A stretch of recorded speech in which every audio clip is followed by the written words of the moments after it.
আমরা ভেবেছিলাম বা আমাদের আকাঙ্ক্ষা ছিল যে ধনী গরিবের যে আয় বৈষম্য, সেই আয় বৈষম্য কমে আসবে।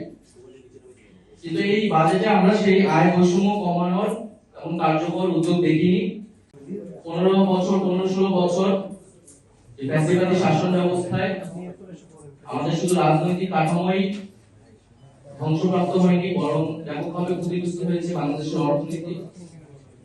এবং এই গণঅভ্যুত্থানের পরে এই অন্তর্বর্তী সরকার যখন দায়িত্ব গ্রহণ করে, বাংলাদেশের অর্থনীতি ধ্বংসের দ্বারপ্রান্তে ছিল। আমরা ব্যাংকগুলোর দুর্দশা দেখেছি, একটা ঋণগ্রস্ত অবস্থা এবং একটা লুটপাটের অর্থনীতির ভিতরে বাংলাদেশ ছিল।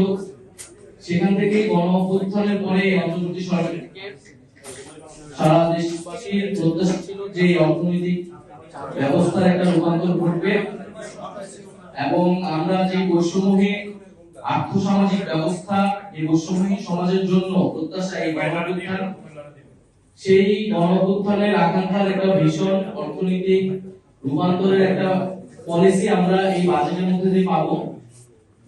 তো আমাদের কাছে মনে হয়েছে যে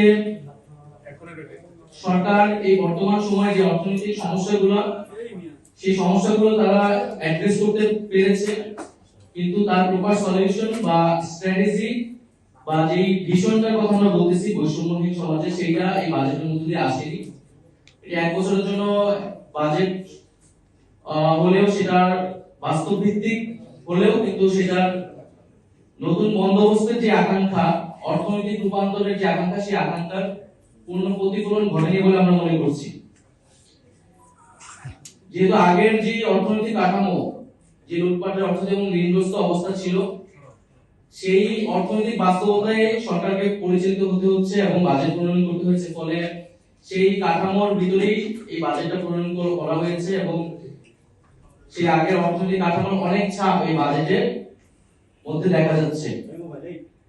আমরা এই গণঅভ্যুত্থানের মধ্য দিয়ে তৈরি হওয়া যে নতুন বাংলাদেশ, সেখানে আমরা ভেবেছিলাম বা আমাদের আকাঙ্ক্ষা ছিল যে ধনী গরিবের যে আয় বৈষম্য, সেই আয় বৈষম্য কমে আসবে। কিন্তু এই বাজেটে আমরা সেই আয় বৈষম্য কমানোর এমন কার্যকর উদ্যোগ দেখিনি। করদাতার সংখ্যা যেটি পূর্বে ছিল সেটি বিদ্যমান রয়েছে এবং যে সকল ব্যক্তি বা প্রতিষ্ঠান কর ফাঁকি দেয় তাদেরকে করের আওতায় আনার তেমন কার্যকর পদক্ষেপ আমরা দেখিনি।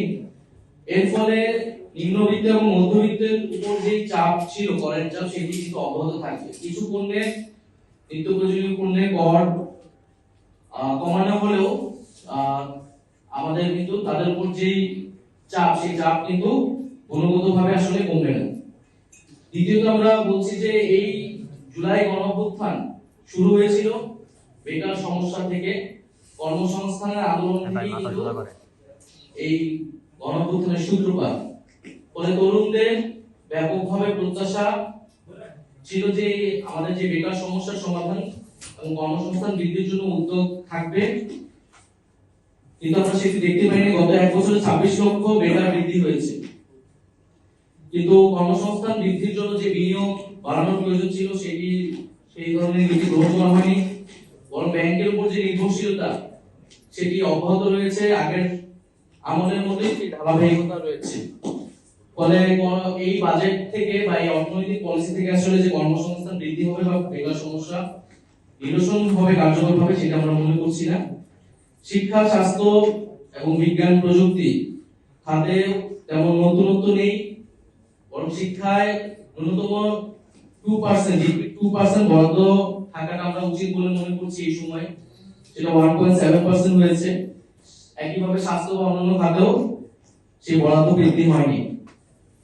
আরেকটি গুরুত্বপূর্ণ বিষয় হচ্ছে যে প্রবাসী শ্রমিকদের বিষয়ে আমরা চেয়েছিলাম যে তাদের প্রতি সরকারের নজর থাকবে এই বাজেটে, কারণ এই অর্থনৈতিক ভঙ্গুর অবস্থা থেকে কিন্তু রেমিটেন্স, প্রবাসী শ্রমিকদের যে রেমিটেন্স আমরা পাই তাদের থেকে, সেটা একটা গুরুত্ব বহন করে অর্থনৈতিক ব্যবস্থার উন্নয়নের জন্য। কিন্তু আমরা দেখছি যে প্রবাসী কল্যাণ মন্ত্রণালয়ের বাজেট কমানো হয়েছে, সেটি প্রায়